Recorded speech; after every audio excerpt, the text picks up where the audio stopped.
गुरुदेव भगवान की जय। प्यारे कृष्ण कन्हैया लाल की जय। श्री शिव महापुराण उत्तरार्ध अथ वायवीय संहिता पहला अध्याय। श्री कृष्ण जी को पुत्र प्राप्ति। कृष्ण चंद्र अति तप कर्यो, पुत्र प्राप्ति के हेतु, बिना पुत्र नहीं मोक्ष है, तारत जग का सेतु।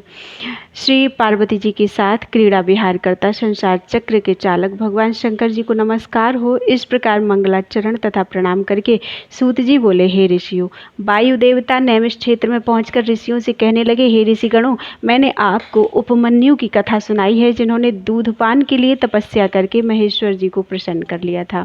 अब आगे क्या सुनना चाहते हैं? इतना सुनकर ऋषिगण बोले, धन्य हो सूत जी, आप कृपा करके यह सुनाइए कि भगवान श्री कृष्ण चंद्र जी ने उपमन्यु का दर्शन पाकर उनसे पाशुपत व्रत करने की आज्ञा प्राप्त की थी, परंतु उस परम व्रत का ज्ञान उन्हें किस प्रकार हुआ? वायु बोले, हे ऋषियों, वासुदेव श्री कृष्ण ने अपनी इच्छा से ही अवतार ग्रहण किया था। फिर मानव शरीर की निंदा करते हुए दैहिक शुद्धि तथा पुत्र प्राप्ति के विचार से मुनियों के आश्रम पर तप करने पहुंचे। उस आश्रम पर जटाजूटधारी भस्म रमाए हुए त्रिपुंड तिलक लगाए हुए उपमन्यु तपस्वी के उनको दर्शन हुए। श्री कृष्ण चंद्र जी ने उन्हें प्रणाम किया, 3 परिक्रमा करके हाथ जोड़े नम्रता से स्तुति प्रार्थना की। तपस्वी उपमन्यु जी ने त्रयायुयम जमग्नेह इस मंत्र द्वारा उनको भस्म का विलेपन किया। फिर 12 महीनों तक उनसे पाशुपत व्रत धारण कराया और उनको उत्तम ज्ञान दिया। उस दिन से भगवान श्री कृष्ण जी उनके आश्रम पर निवास करने लगे। भगवान श्री कृष्ण ने सांब पुत्र प्राप्ति के निमित्त गुरु के उपदेश द्वारा तपस्या की। 1 वर्ष के अनंतर उनके तप द्वारा प्रसन्न होकर श्री पार्वती जी के साथ शिव जी ने दर्शन दिए। तब भगवान श्री कृष्ण जी ने उन्हें प्रणाम किया और स्तुति की। तब प्रसन्न होकर शंकर जी बोले कि मैं आपकी कामना जान गया हूँ, आपको पुत्र प्राप्त हो जाएगा।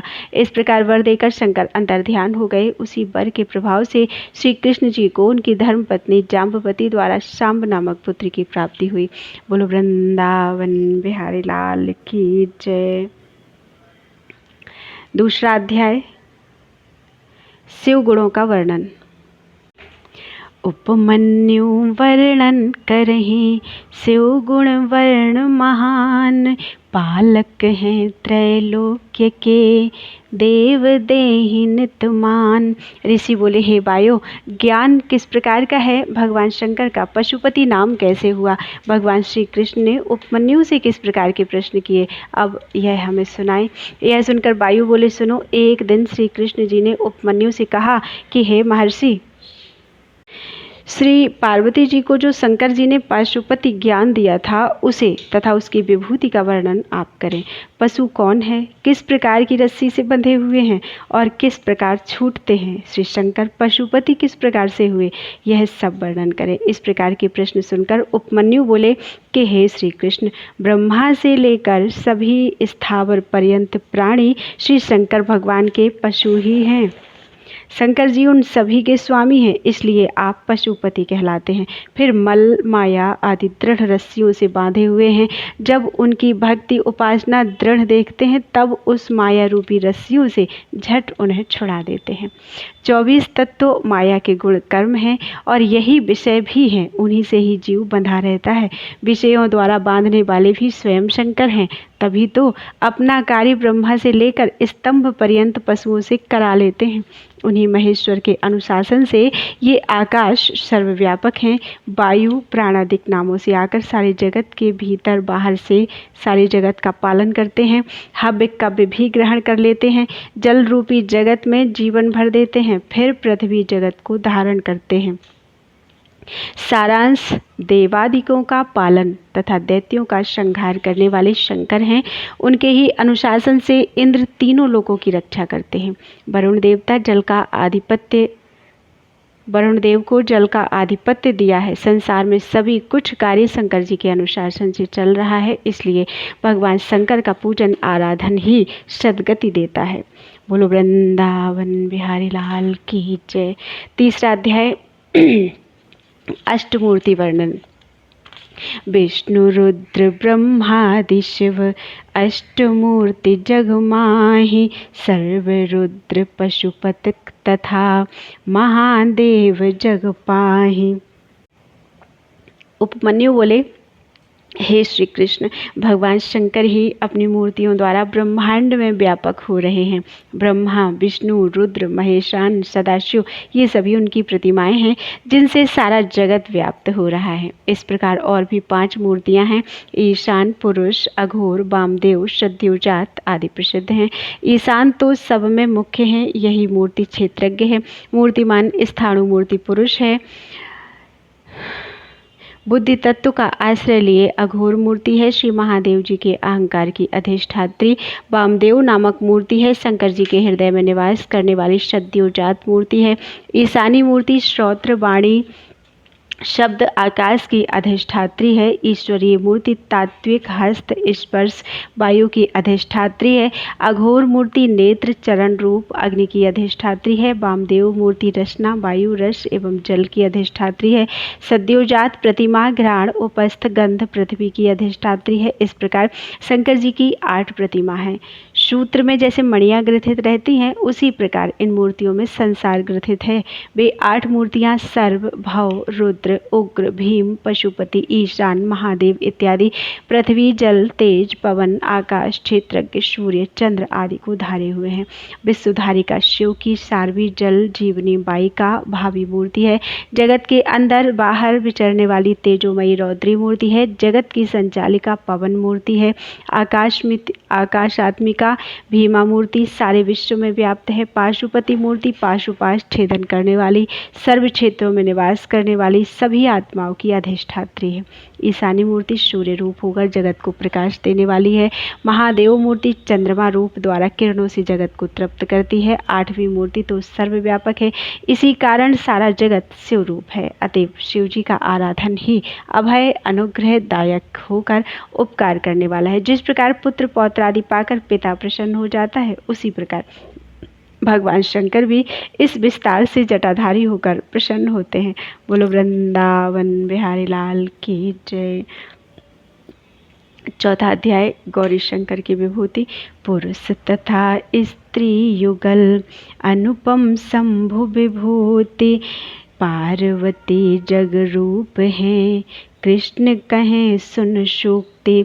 श्री कृष्ण बोले, हे महर्षि, यह सारा विश्व इस प्रकार शिव जी की 8 मूर्तियों से व्याप्त हो रहा है, यह तो आपने सुना दिया। अब कृपा करके यह कहें कि स्त्री पुरुष द्वारा यह विश्व किस प्रकार अधिष्ठित है। यह सुनकर उपमन्यु बोले, हे श्री कृष्ण, अब मैं इस विभूति का वर्णन करता हूँ।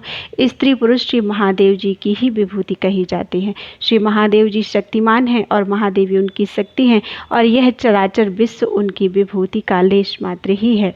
जो कुछ भी चेतन जड़ है, शुद्ध अथवा अशुद्ध है, पर तथा अपर है, और जो भी अचित चक्र है उसके साथ साथ चेतन चक्र चलता है, वह अपर, अशुद्ध, पर शुद्ध है। यह दोनों ही चित स्वरूप शिव भवानी के स्वाभाविक एक ही रूप हैं। शिव भवानी के वश में तो यह संसार है, स्वयं इसके वश में नहीं है वे, तभी तो वे विश्वेश्वर हैं। शिवा शक्ति के द्वारा ही शंकर सभी प्राणियों को भुक्ति मुक्ति देते हैं, किंतु वह शक्ति उनके ही आश्रय में रहती है। शिव समान ही धर्म वाली वह शक्ति है। यही एक चित रूपा शक्ति विश्व को विभक्त करती है। सारा विश्व ही उस पार्वती शक्ति से विस्तार को प्राप्त है। उसी शक्तिमान से क्रियात्मक शक्ति होती है, फिर वह क्षोभ को पाकर प्रथम नाद को पैदा करती है। नाद से बिंदु, बिंदु से सदाशिव देव, उससे परमेश्वर, महेश्वर से युद्ध विद्या पैदा हो जाती है। यह ईश्वर की वाणी शक्ति ही है। फिर वर्ण तथा रूप द्वारा मातृका कहाती है। जंगम स्थान संसार को रचने वाली शक्ति ही है।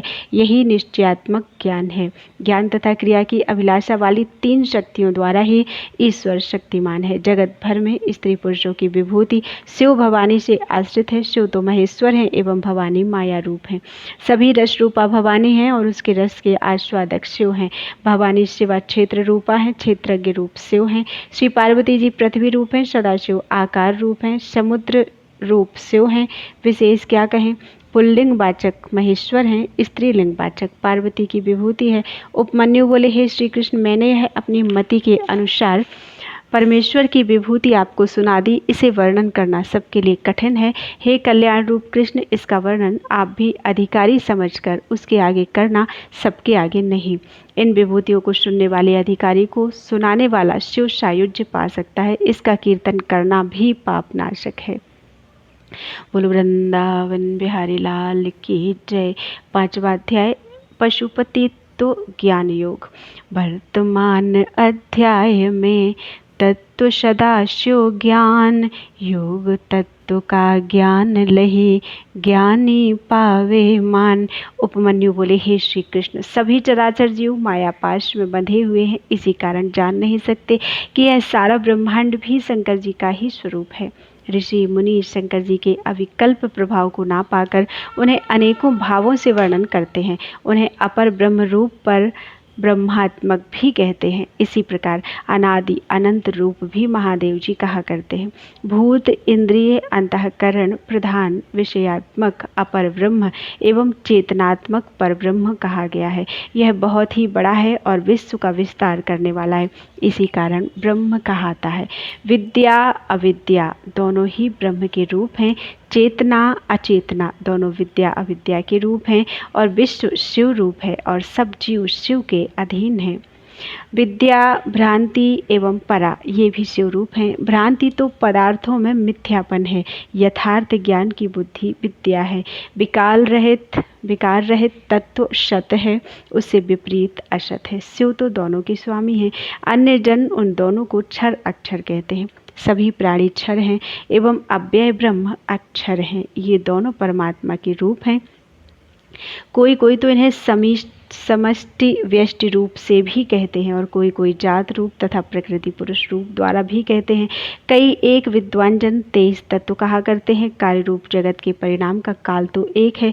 इस तरह एक ही प्रवर्तक एवं एक ही निवर्तक ईश धाता है और वही संसार के आविर्भाव तिरोभाव का कारण है।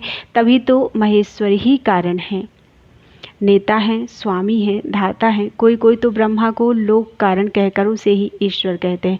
कवि जन शिव को अंतर्यामी रूपेण गाते हैं और कोई कोई प्रमाता, प्रमाण, प्रमेय आदि यथा बुद्धि कहा करते हैं। इस प्रकार अनेकों ज्ञानी महात्मा अपनी बुद्धि के अनुसार विरोधाभासों द्वारा ब्रह्म को अनेकों प्रकार से प्रतिपादन करते हैं, किंतु अनेकों में विश्वास हो जाने के कारण वहाँ भी निश्चय नहीं कर सकते। जो पुरुष सर्वात्म भाव से परमात्मा शिव की शरण में आ चुके हैं, उनको सहज ही शिव तत्व का ज्ञान हो जाता है। बोलो वृंदावन बिहारी लाल की जय। 6वां अध्याय शिव तत्व वर्णन। ज्ञान लहे सुख पाइए, बंधन बिन हे शंभु, जन्म मरण ते रहित है, प्रेरक प्रति गुरु बंधु। उपमन्यु बोले, हे श्री कृष्ण, भगवान शंकर तो बंधन रहित हैं। उनको प्रकृति, माया, बुद्धि, अहंकार आदि कोई भी किंचन मात्र नहीं बांध सकता। उस परमात्मा में तो वासना, मोह अथवा भोगों के संस्कार नहीं हैं। उनमें कारण, कर्तृत्व आदि अंत, अंतर, कर्म, कारण, अकार्य, कार्य आदि किंचित मात्र भी नहीं है। बंधु, अबंधु, नियंता, प्रेरक, पति, गुरु, त्राता, अधिक, समान, कांक्षित, आकांक्षित, जन्म, मरण, विधि, निषेध, मुक्ति, बंधन आदि कुछ भी उनमें नहीं है। कल्याणकर्ता सभी रूप भगवान शंकर के हैं। इस प्रकार संपूर्ण जगत में व्यापक रूप सदाशिव को जिसने जान लिया है, वह कभी मोह को प्राप्त नहीं होता। परमात्मा शिव को बारंबार नमस्कार हो। वह हिरण्यबाहु भी शिव रूप से काल के अग्रभाग जितना है। हृदय के मध्य में उनका ध्यान करें। सभी चराचर विश्व को उसी पुरुष ने पा लिया है जो शंकर का ध्यानी है। बोलो वृंदावन बिहारी लाल की जय। 7वां अध्याय शिव तत्व वर्णन। प्रजा श्रुति स्मृति शिव, माया विविध प्रकार आशुतोष का ध्यान है, सार यही संसार। उपमन्यु बोले, हे श्री कृष्ण जी, परब्रह्म परमात्मा विश्व में विलक्षण स्वभाव की शक्ति वाले एक ही रूप हैं। सूर्य किरणों के समान उनकी तेजोमयी किरणें सर्वत्र फैली हुई हैं। इच्छा, ज्ञान, क्रिया आदि रूपों से उनकी अनेकों शक्तियां हैं। उसी से ही विश्वेश्वर सदस्यों आदि पुरुष हुए हैं। ज्ञानकारिका, आनंददायिका पार्वती सूक्ष्म शक्ति कहाती है एवं चंद्रशेखर देव शक्तिमान है। प्रजा, श्रुति, स्मृति रूपा शिवा विद्या है। श्री शंकर भगवान वैद्य हैं। यह शक्ति तो विश्व भर की विमोहिका है, विश्व को मुक्त भी कर देती है। यह 27 प्रकार वाली माया है। जो कोई भी शक्ति के साथ शिव स्वरूप को अपने हृदय में ध्यान के द्वारा देख लेता है, उसको परम शक्ति की प्राप्ति होती है। शक्ति शक्तिमान से कभी पृथक नहीं होती, तभी तो दोनों का तादात्म्य संबंध है। मुक्ति पाने में ज्ञान तथा कर्म आवश्यक नहीं है। भवानी शिवा के प्रसन्न होते ही मुक्ति सुलभ हो जाती है। भक्ति द्वारा उनकी प्रसन्नता प्राप्त होती है। प्रसन्नता द्वारा मुक्ति, मुक्ति से आनंद मिलता है। जो पुरुष शिव में थोड़ी सी भावना रखता है, उसे 3 जन्मों के बाद मुक्ति मिलती है। सेवा भक्ति 2 प्रकार की है, एक शांग, दूसरी अनंग। ऐसे होने पर फिर वह मन, वाणी तथा साधना 3 प्रकार की हो जाती है। मन में तो शिव विचार हो, मनोमयी वाणी द्वारा शिव जपन हो, वाचक कर्म एवं पूजन, काय की सेवा हो। इस प्रकार से यह सेवा 3 प्रकार की शिव धर्म रूप कही गई है। तप, कर्म, जप, ज्ञान, ध्यान, चांद्रायण आदि व्रत तप है। शिवलिंग पूजन कर्म है। शिव नाम अभ्यास जपन है। शिव चिंतन ध्यान है। शिव शास्त्रों से इस प्रकार की शिक्षा ज्ञान है। ये सभी शिव शास्त्रों में वर्णित है। बोलो वृंदावन बिहारी लाल की जय।